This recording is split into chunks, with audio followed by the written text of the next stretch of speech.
সবাই সাবস্ক্রাইব করে পাশে থাকবেন, পুরো ভিডিওটা দেখে যাবেন ইনশাআল্লাহ। আউযু বিল্লাহি মিনাশ শাইতানির রাজীম। বিসমিল্লাহির রহমানির রহিম।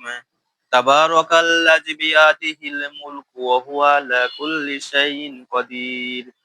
الذي خلق الموت والحياة ليبلوكم أيكم أحسن عملا وهو العزيز الغفور الذي خلق سبع سماوات طباقا ما ترى في خلق الرحمن من تفاوت فارجع البصر هل ترى من فطور।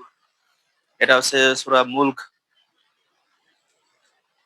এই সূরা যদি কোনো ব্যক্তি প্রতিদিন রাত্রে তেলাওয়াত করে,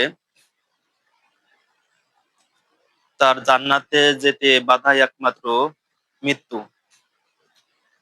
মৃত্যুবরণ করার সাথে সাথে তার জন্য জান্নাত অবিধারিত।